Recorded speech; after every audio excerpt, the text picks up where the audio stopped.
الحمد كما ينبغي لجلال وجهك وعظيم سلطانك أشهد أن لا إله إلا الله وأشهد أن محمدا عبده ورسوله صلى الله عليه وسلم أما بعد أعوذ بالله السميع العليم من الشيطان الرجيم من همزه ونفخه ونفثه بسم الله الرحمن الرحيم۔ کل کے سبق کے اندر اللہ رب العالمین نے سورۃ الانفال کے اندر اس بات کے متعلق ارشاد فرمایا تھا کہ جو غنیمت کا مال ہے وہ اللہ اور اس کے رسول کے لیے ہے، لہٰذا تم آپس میں اس طرح بحث مباحثہ نہ کرو اور اللہ اور اس کے رسول کی بات کو مانو۔ جو کسی کو ملتا ہے اسی کو وہ قبول کر لے۔ اور پھر مومن کی صفات بیان کرتے ہوئے اللہ کہتا ہے وہ لوگ ہیں مومن جب ان کے سامنے اللہ کا ذکر ہوتا ہے تو ان کے دل ڈر جاتے ہیں، اور جب اللہ کی آیات پڑھی جاتی ہیں تو ان کا ایمان بڑھ جاتا ہے۔ اور نمبر 3، وہ اپنے رب کے اوپر توکل کرنے والے ہوتے ہیں، نمازیں قائم کرتے ہیں، جو اللہ نے ان کو رزق دیا ہے اس میں سے خرچ کرتے ہیں۔ اللہ ایسے لوگوں کے متعلق فرماتا ہے ہم المؤمنون حقا، یہی سچے مومن ہیں، ان کے لیے درجات ہیں، بخشش ہے اور عزت والی روزی ہے، رزق ہے۔ یہ کل کے سبق کے اندر ہم نے پڑھا تھا۔ آج کا جو سبق ہے وہ صفحہ نمبر 51 ہے اور آیت نمبر 5 ہے۔ آج کے سبق کے اندر غزوہ بدر کے متعلق بات شروع ہونے والی ہے۔ غزوہ بدر جب نبی مکرم صلی اللہ علیہ وسلم اور آپ کے ساتھیوں کو بہت مجبور کیا گیا، تنگ کیا گیا، تو صحابہ اکرام رضوان اللہ مجمعین نے ہجرت کرنے کا بندوبست کیا اللہ کے حکم سے۔ تو کافی لوگ ہجرت کر کے جب آئے تو اپنا ساز و سامان سب کچھ مکہ کے اندر ہی چھوڑ کے آ گئے، تنہا اکیلے سفر کر کے مدینہ میں پہنچے۔ تو لوگوں کو پتہ تھا کہ ہمارا مال مشرکین مکہ کے پاس ہے۔ ہوا کچھ یوں کہ 2 ہجری ایک تجارتی قافلہ لے کر ابو سفیان اس وقت مسلمان نہیں ہوئے تھے، مشرکین مکہ کے سردار تھے، اس شام کے علاقے سے ہوتے ہوئے یہ پٹی مدینہ کے ساتھ اس کا رستہ لگتا تھا، تو یہ مکہ کی طرف انہوں نے جانا تھا۔ بہت بڑا قافلہ تھا تجارتی۔ تو نبی علیہ السلام کو علم ہوا کہ یہاں سے قافلہ گزر رہا ہے، چلو ہم اپنا اس مال کو پکڑتے ہیں اور اپنا حساب درست کرتے ہیں۔ صحابہ اکرام رضوان اللہ مجمعین جتنے تھے سارے نکل گئے، اور کچھ نہ نکلے اس انداز کے اندر کہ مال ہے، اس کے اندر کون سا جہاد کرنے کے لیے جا رہے ہیں، کوئی مسئلہ نہیں۔ بہرحال چند لوگ نکل گئے، چند لوگوں سے مراد 313 یا 300 کے لگ بھگ قریب لوگ نکل گئے۔ جب وہاں گئے تو دیکھا تو ابو سفیان کو بھی تھوڑا بہت شک ہو گیا، وہ بہت دنا آدمی تھے، بہت دنا آدمی تھے۔ صحابہ اکرام رضوان اللہ مجمعین نے اس کو روکنا تھا، لیکن معاملہ یہ تھا کہ تفاصیل کے اندر لکھا ہے کہ وہ جو بھی بندہ ملتا تو ان سے یہ سوال کرتا کہ کیسے حالات ہیں، کیسے واقعات ہیں، کیا معاملات ہو رہے ہیں۔ ایک بندے نے اس کو بتلا دیا کہ نبی کے صحابہ تیرے پیچھا کر رہے ہیں۔ اس نے ایک بندے کو کافی بڑی رقم دی، زمزم اس کا نام تھا، اس کو دیا یہ لو پیسے اور جلدی سے جا کے مکہ والوں کو بتاؤ کہ تمہارا تجارتی قافلہ لوٹنے والا ہے، جتنی جلدی ہو سکتا ہے تم میرے پاس پہنچو۔ ابو سفیان نے اپنا قافلہ ساحل سمندر کی طرف نیچے اتارا اور دائیں طرف جاتے ہوئے اپنا قافلہ بچانے کے اندر کامیابی کے ساتھ، ابھی بھی ڈر تھا کہ کہیں میری طرف نہ نکل آئے۔ اور بعض نے یہاں تک لکھا ہے کہ ابو سفیان جس رستے سے گزر رہے تھے نا تو وہاں سے یقیناً صحابہ پہلے گزر گئے ہوں گے، آگے جا کے روکنا ہوگا۔ تو رستے کے اندر جانوروں نے یہ گوبر کیا تھا، لید کی تھی، تو ابو سفیان اتنا دنا آدمی تھا، اس نے اس گوبر کو، لید کو پکڑا اور اس کو کھولا اور چیک کیا کہ اس جانور نے خوراک کہاں سے کھائی ہے، کس علاقے کا رہنے والا ہے، اور یہ کون سے جانور کس علاقے سے آئے ہیں۔ اس کو کھولا تو دیکھا تو یہ تو مدینے کی خوراک ہے۔ کہنے لگا مزید خطرات کی گھنٹی بج گئی۔ بہرحال ادھر سے پیغام پہنچا، ابو جہل، ابو لہب، دیگر دوسروں نے اعلان کرنا شروع کر دیا، چلو بھائی نکلو، جتنی جلدی ہو سکتا ہے ہم نے اپنے قافلہ بھی بچانا ہے اور ان لوگوں کے ساتھ دو ہاتھ بھی کرنے ہیں۔ بہرحال یہ لوگ نکلے، امیہ کو کہا، امیہ کہنے لگا نہیں میں نہیں جا سکتا، کہنے لگا جانا پڑے گا، ابو جہل کہنے لگا جانا پڑے گا جو کچھ مرضی ہو جائے۔ اتنے خوشی کے ساتھ لوگ نکلے تھے کہ اگر کوئی خود نہیں جا سکتا تھا اس نے اپنے بیٹے کو بھیجا، ایک کو نہیں دو کو بھیجا، اور یہ تعداد کم و بیش 1000 کے قریب ہو گئی تھی۔ لوگ نکل آئے۔ ادھر سے نبی صلی اللہ علیہ وسلم کو اطلاع ہوئی کہ مشرکین مکہ اسلحے کے ساتھ لیس ہو کے وہ بھی نکل آئے ہیں اور وہ ہمارا مقابلہ کرنا چاہتے ہیں۔ اللہ اکبر۔ اب جب وہاں پہنچے، اب دو صورتحال بن گئی نا، دو قافلے بن گئے، دو گروہ بن گئے۔ ایک گروہ ابو جہل والا جو لڑنے کے لیے آیا، اور دوسرا گروہ ابو سفیان والا جو قافلہ تھا جس کے اندر تجارتی ساز و سامان تھا۔ اب جب دیکھا نا کہ وہ قافلہ تو ہاتھ سے نکل گیا،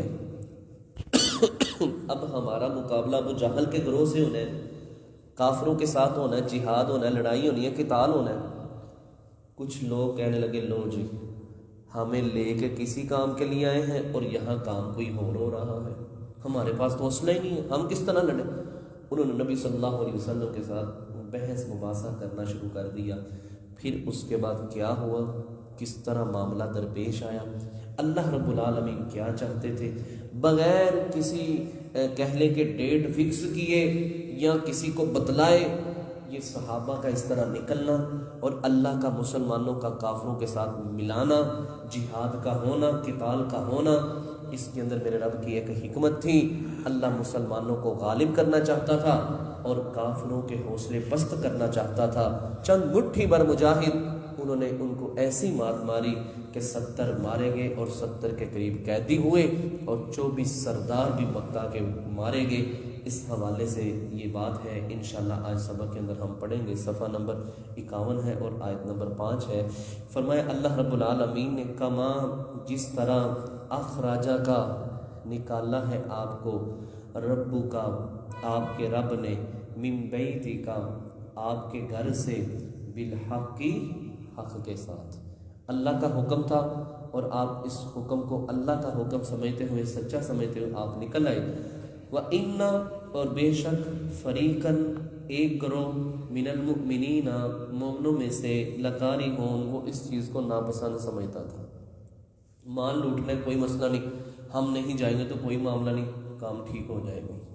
دوسری بات، یجادلونک وہ کچھ گروہ لوگ ایسے بھی تھے جو قافلے کے اندر موجود تھے، یجادلونک وہ آپ سے جھگڑا کر رہے تھے، فی الحق کی حق کے بارے میں، بعد ما تبین جب کہ واضح ہو چکا تھا۔ نبی صلی اللہ علیہ وسلم کو بعض لوگ کہنے لگے اللہ کے رسول صلی اللہ علیہ وسلم آپ کو پتا تھا تو ہمیں بتلا دیتے، ہم کوئی ساتھ اسلحہ لے آتے، ہم اپنا بندوبست کر کے آتے، جب آپ کو پتا تھا تو یہ ہمارے ساتھ کیا ہو گیا، ہم تو قافلہ لوٹنے کے لیے نکلے، یہاں تو جنگ کا سما بن گیا ہے۔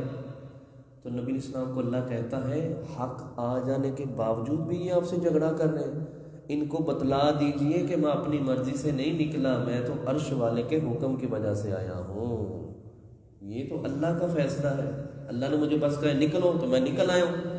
اب آگے اللہ کا کیا معاملہ تھا، اللہ نے کون سی تدبیر کرنی ہے، اللہ نے کیا کام کر کے دکھلانا ہے، یہ تو میرا رب ہی بہتر جانتا ہے نا۔ بہرحال کأنما گویا کہ وہ لوگ، یساقون وہ دھکیلے جا رہے ہیں، الی الموت موت کی طرف، وہم ینظرون اور وہ اپنی آنکھوں سے دیکھ رہے ہیں، سامنے واضح نظر آ رہا ہے کہ موت ہے، 1000 لشکر سامنے کھڑا ہے اور تلوار، نیزے، زیرہ سب کچھ پہن رکھی ہیں، گھوڑے بھی ہیں، اونٹ بھی ہیں، ادھر کیا ہے، نہ تلواریں پوری ہیں، نہ زیرہ ہے، نہ نیزے ہیں، نہ سواریاں ہیں۔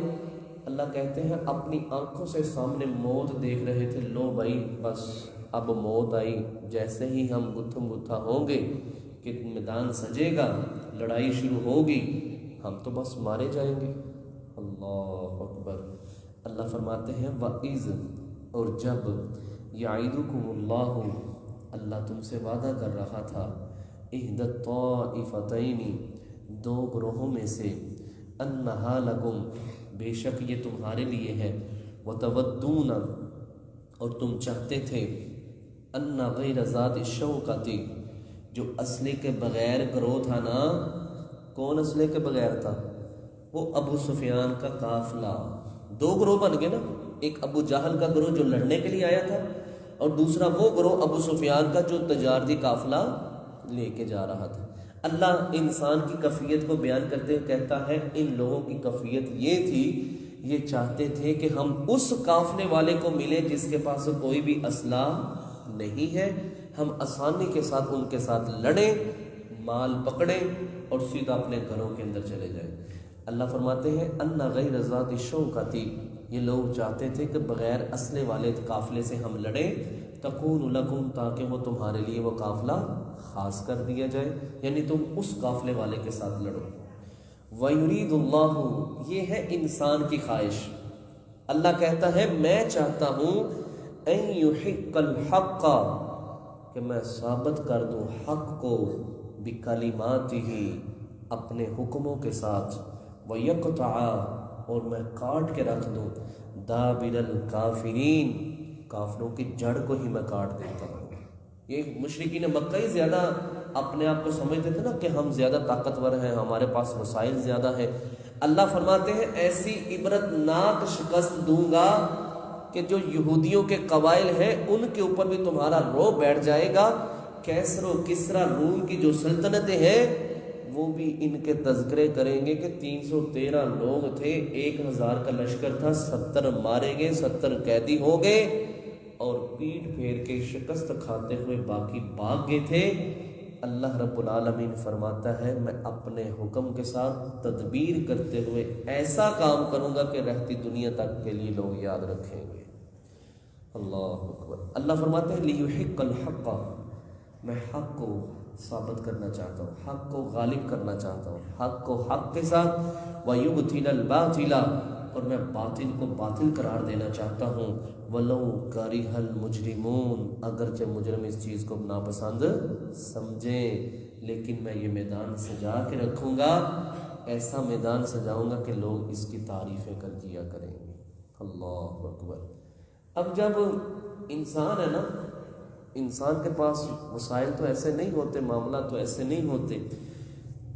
نبی علیہ السلام کے لیے ایک خیمہ لگایا گیا، وہاں پر نبی علیہ السلام پہنچ گئے. پہلے ہی مشرکین مکہ کے بھی کچھ لوگ پہلے پہنچ چکے تھے. نبی علیہ السلام نے میٹنگ بلوا لی، آ جاؤ بھائی صاحب، میٹنگ، بات ہونی شروع ہوگی. ہاں جی، کیا کرنا چاہیں گے؟ ابوبکر صدیق رضی اللہ تعالیٰ عنہ کہنے اللہ صلی اللہ علیہ وسلم ہم لڑیں گے. نبی علیہ السلام میں بیٹھ جاؤ.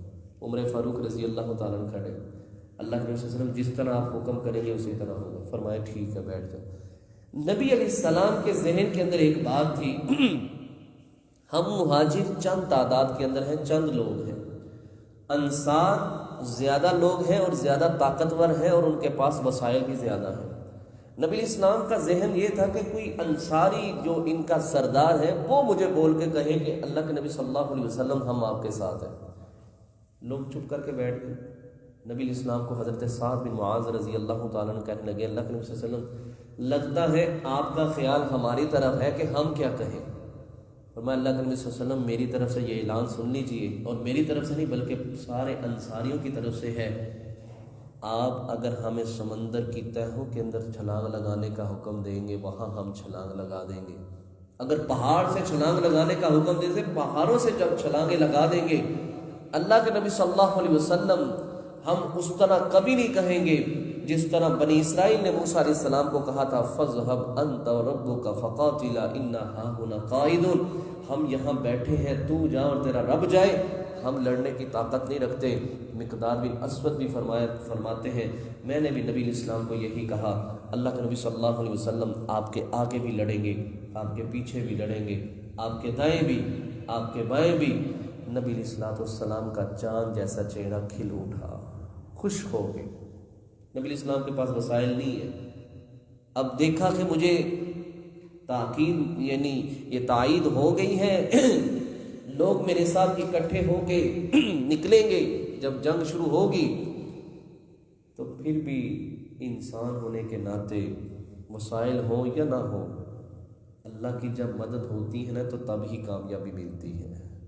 پیچھے بھی ہم نے یہی پڑھا نا کہ مومن کی صفت یہ ہے وَعَلَىٰ رَبِّهِمْ يَتَوَكَّلُونَ، وہ اپنے رب پر توکل کرنے والے ہوتے۔ نبی اسلام نے جب دیکھا سارے لوگ میرے ساتھ اکٹھے ہیں، اللہ سے دعا کرنا شروع کر دی، اور ان دعا کا مفہوم کچھ یوں سمجھ لیجئے، نبی اسلام نے اتنی دعا کی، اتنی عاجزی اور انکساری کے ساتھ دعا کی، آپ کے کندھے پر حضرت ابوبکر صدیق رضی اللہ تعالیٰ عنہ نے ہاتھ رکھ کے کہا تھا، اللہ کے نبی صلی اللہ علیہ وسلم بس کیجیے، اللہ نے آپ کی دعا کو قبول کر لیا ہے۔ اور الفاظ یہ تھے دعا کے، اللہ اگر آج یہ لوگ روح زمین پر نہ رہے، اللہ قیامت تک کے لیے تیری کوئی عبادت کرنے والا نہیں ہوگا۔ اللہ ان مٹھی بھر مجاہدین کو بچا لے، اسی کے ساتھ تیرے دین کی بقا ہے، اسی کے ساتھ تیرے دین کی عزت ہوگی، اسی کے ساتھ تیرا دین دنیا بھر کے اندر پھیلے گا۔ اللہ ہماری ان کافروں کے برخلاف ہماری مدد فرما۔ اللہ رب العالمین نے نبی اسلام کے الفاظ ان کے بیان کیا ہے، فرمایا اس تستغیثون، جب تم فریاد کر رہے تھے، مانگ رہے تھے، ربکم اپنے رب سے، فاستجاب لکم، پس مدد کی تمہارے رب نے، پس قبول کیا اللہ نے تمہاری، انی ممدکم، بے شک میں تمہاری مدد کروں گا، بِأَلْفٍ مِّنَ الْمَلَائِكَةِ، 1000 فرشتے کے ساتھ۔ اللہ اکبر۔ اللہ نے کہا تم نے مجھ سے مدد مانگی ہے، تو نے مجھے واسطہ دیا ہے، اللہ تیرے عبادت کرنے والا روح زمین کے اوپر کوئی نہیں رہے گا، میں 1000 فرشتہ بھیجوں گا، مردفین، جو پے در پہ آئیں گے، اکٹھے نہیں آئیں گے، 100 200 300 400 اس طرح پے در پہ آئیں گے۔ اور یہ صرف ایسے نہیں آئے تھے کہ روک دبدبہ ڈالنے کے لیے، نہیں، باقاعدہ طور پہ حضرت جبرائیل امین علیہ السلام کی قیادت کے اندر یہ 1000 فرشتہ آیا تھا، اور انہوں نے آ کے باقاعدہ تلوار چلائی تھی، کافروں کو مارا بھی تھا۔ ایک انصاری صحابی فرماتے ہیں میں ایک کافر کے پیچھے نبی صلی اللہ علیہ وسلم بھاگ رہا تھا، جب یہ جنگ ختم ہوگی نا تو سارے نبی اسلام کے پاس بیٹھ گئے، تو ہر ایک اپنا اپنا واقعہ سنانے لگ پڑا، اللہ کے رسول میں نے اتنے کافروں کو مارا، میں نے اس طرح کیا۔ اللہ اکبر۔ تو نبی علیہ السلام کو کہنے لگا میں ایک کافر کے پیچھے بھاگ رہا تھا، اللہ کے رسول صلی اللہ علیہ وسلم میں نے ابھی تلوار بھی نہیں چلائی، میرے پاس تلوار ہے بھی نہیں تھی، چھڑی تھی، وہ بھاگتا ہوا جا رہا ہے، اچانک نیچے گرا، میں نے اس کا منہ دیکھا، اس کے منہ کے اوپر بھی خون ہے اور اس کے جسم پر بھی ہے، اور ایسے تھا جس طرح اس کو کسی زہریلی چیز کے ساتھ یا زہر کے ساتھ اس کو مارا گیا ہے، اللہ کے رسول صلی اللہ علیہ وسلم اس کی لاش بھی سبز رنگ کی ہو گئی۔ فرمایا ہاں اللہ کے بندے تو سچ کہہ رہا ہے، یہ تیسرے آسمان سے آیا ہوا فرشتہ تھا جس نے اس کو مارا ہے۔ اللہ فرمایا نبی صلی اللہ علیہ وسلم آپ نے پریشان نہیں ہونا، میں 1000 لشکر آسمان سے جبرائیل علیہ السلام کی قیادت کے اندر تمہاری مدد کے لیے بھیج رہا ہوں۔ اللہ اکبر۔ آخری بات، اگلی بات سنیں، یہ اس سے بھی بڑی ہے۔ فرمایا وما جعل اللہ، اور نہیں اللہ نے اس کو بنایا، الا مگر بشرا، خوشخبری، وَلِتَطْمَئِنَّ بِهِ قُلُوبُكُمْ، اور تاکہ تمہارے دل مطمئن ہو جائیں۔ اور فرشتوں کو آنا کوئی بہادری نہیں ہے، فرشتے آئے ہیں تو تمہیں غلبہ مل گیا، نہیں، فرشتوں کی وجہ سے نہیں تم جیتے، فرشتوں کی وجہ سے تمہیں فتح نہیں ملی۔ پیچھے کیا مسئلہ ہے؟ وَمَن نَّصْرُ إِلَّا مِنْ عِنْدِ اللَّهِ، مدد تو تھی تو صرف اللہ کی تھی، اللہ تو تمہیں ثابت قدم کرنے کے لیے اللہ نے فرشتے بھیجے تھے تاکہ تمہارے دل مطمئن ہو جائے، اللہ نے اس لیے فرشتوں کو بھیجا تھا۔ میرے بھائیو یہ بات یاد رکھیں، اللہ رب العالمین کن کہے نا فیکون، پس وہ کام ہو جاتا ہے۔ اب نوح علیہ السلام سے لے کر فرعون تک، یا موسیٰ علیہ السلام کی قوم سے پہلا جو دور گزرا ہے، فرعونیوں کے ہلاک ہونے تک جتنی بھی قومیں گزری ہیں، اللہ کی نافرمان، باغی، اللہ کی حدوں کو پامال کرنے والی، اللہ اور اس کے رسول کی نافرمانی کرنے والی، اللہ نے کسی کو پانی کے ساتھ غرق کر دیا، کسی کو چیخ کے ساتھ ہلاک کر دیا، کسی کے اوپر تیز تند ہوا بھیج دی، کسی کے اوپر پتھروں کی بارش نازل کی، کسی کے اوپر آسمان سے آگ برسائی، اور فرعونیوں کو اللہ نے پانی کے اندر غرق کر دیا۔ اللہ رب العالمین نے یہ سلسلہ پہلے جاری رکھا تھا کہ میں خود ہی ان کے ساتھ نمٹ لوں گا اور ان کو ہمیشہ کے لیے صفحہ ہستی سے مٹا دوں گا. لیکن جیسے ہی موسیٰ علیہ السلام کی شریعت آئی تو اللہ نے جہاد کو لاگو کر دیا کہ جہاد کرنا پڑے گا، اور امت محمدیہ صلی اللہ علیہ وسلم کے اندر بھی جہاد کو رکھ دیا. اور جہاد ہے کیوں؟ اللہ کیا یہ جو امریکہ کے لوگ ہیں، فوجی ہیں، یہ ظلم کرتے ہیں؟ انڈیا کی فورسز جو کشمیر کے اندر ظلم کر رہی ہے، 10-20 سال یہ جو ادھر افغانستان کے اندر تباہی مچائی ہے، چیچنیا، برما، دوسرے علاقے جو ہیں، کیا اللہ کو نظر نہیں آ رہا؟ اللہ ان کو تباہ و برباد نہیں کر سکتا؟ لیکن اللہ رب العالمین قرآن پاک کے اندر ایک بات کہتے ہیں، قاتلوہم یعذبہم اللہ بایدیہم ویخزیہم وینصر الیہم ویشفی صدور قوم مؤمنین. اللہ فرماتا ہے مومنو ان کو قتل کرو، ان کو ذلیل کرو، میں تمہارے ہاتھوں ان کو مار کے تمہارا سینہ ٹھنڈا کرنا چاہتا ہوں. تو میرے بھائیوں، ایک بندہ کسی کو مارتا ہے، مجھے مارتا ہے یا کسی کو مارتا ہے، اس کی جگہ میرے بدلہ لینے کی بجائے کوئی اور اس کو تھپڑ مار دیتا ہے، کوئی اور اس کو نقصان پہنچاتا ہے، جو میری اس کے تک پہنچ تک جو میں نے اس کو مار کے اپنے سینے کو ٹھنڈا کرنا ہے، کسی کے مارنے کی وجہ سے وہ میری کفیت نہیں بنی. اللہ کہتا ہے میں بدلہ لے سکتا ہوں، میں ان ظالموں کو ہلاک کر سکتا ہوں، لیکن میں کہتا ہوں بلال خود امیہ کو پکڑ کے قتل کرے. اللہ اکبر. جس نے رسی ڈال کے حضرت بلال کو ذلیل کیا تھا نا مسلمان ہونے کی وجہ سے، گلیوں کے اندر چکر لگوائے تھے اور سخت ریت زمین کے اوپر، گرم ریت کے اوپر لٹا دیا کرتا تھا، میں چاہتا ہوں حضرت بلال اپنے ہاتھ سے اس کی گردن کو اتارے تاکہ اس کا غصہ ٹھنڈا ہو جائے. آج بھی اللہ یہی کہتا ہے کہ لوگوں میں مدد کروں گا، لیکن تمہیں بھی ذرا ہمت کرنی پڑے گی، تمہیں بھی کوشش کرنی پڑے گی، تمہیں بھی نکلنا پڑے گا. مدد میری شامل حال ہوگی، لیکن سینہ تمہارا ٹھنڈا ہوگا. تلوار تم چلاؤ گے، گولی تم چلاؤ گے، راکٹ لانچر تم چلاؤ گے، لیکن جب تم یہ کام کرو گے اللہ رب العالمین تمہیں فتح بھی دے گا، ان کو شکست بھی دے گا، اور تمہارے سینے کو ٹھنڈا بھی کر دے گا. تو اللہ یہی بات کہہ رہا ہے. اللہ کہتا ہے ما جعل اللہ، جو ہم نے فرشتوں کو بھیجا ہے نا خوشخبری سنانے کے لیے بھیجا ہے، وَلِتَطْمَئِنَّ بِهِ قُلُوبُكُمْ، تمہارے دلوں کو مطمئن کرنے کے لیے بھیجا ہے. اور وَمَن نَّصْرُ إِلَّا مِنْ عِنْدِ اللَّهِ، حقیقت میں مدد تو ہے ہی اللہ کی طرف سے ہے. اللہ کہتا تو اللہ ساری بستی کو ہی ہلاک کر دیتا، لیکن اللہ تم سے کام لینا چاہتا ہے، تم سے یہ سارا کام کروانا چاہتا ہے. میرے بھائیو یہ بات یاد رکھیں، صحابہ اکرام رضوان اللہ اجمعین کی تعداد بہت بڑی ہے، 1.5 لاکھ سے بھی اوپر ہے، لیکن جو مقام، جو مرتبہ بدر والوں کو ملا نا، بعد میں کسی صحابی کو نہیں ملا. اللہ. ایک دن جبرائیل علیہ السلام آئے نبی علیہ السلام کے پاس، اللہ کے نبی صلی اللہ علیہ وسلم آپ کے اندر فضیلتوں کا اعتبار کیا ہے؟ فرمایا جو بدر کے اندر شامل ہوئے تھے ان کا مقام سب سے زیادہ ہے. فرمایا نبی صلی اللہ علیہ وسلم ہمارے درمیان بھی یہی مرتبہ ہے، جو فرشتے بدر میں اترے تھے ان کا مقام دوسرے فرشتوں سے اعلیٰ ہے. اللہ. ایک دفعہ نا حضرت حاتب بن ابی بلتہ رضی اللہ تعالیٰ سے ایک غلطی ہو گئی کہ نبی السلام نے جب مکہ کے اوپر حملہ کرنا تھا نا، فتح مکہ والے دن، انہوں نے خط لکھ کے نا ایک بھیج دیا ادھر، تو پتہ چلا نبی السلام کو وحی کے ذریعے پکڑے گئے. بڑا لمبا واقعہ ہے. تو حضرت عمر بن خطاب رضی اللہ تعالیٰ پاس کھڑے تھے، کہنے لگے اللہ کے نبی صلی اللہ علیہ وسلم اجازت دیجئے میں اس کی گردن نہ اتار دوں. اور میں عمر نہیں، تمہیں پتہ ہے یہ بدر والے دن حاضر تھا وہاں، اللہ نے آسمان سے جھانک کے کہا تھا اے بدر والو، آج کے بعد تم جو بھی عمل کرو گے اللہ نے تمہارے لیے جنت کو پکا کر دیا ہے، جنت تمہارے لیے پکی ہو گئی ہے، واجب ہو گئی ہے. فرمایا ان کو کچھ نہیں کہنا.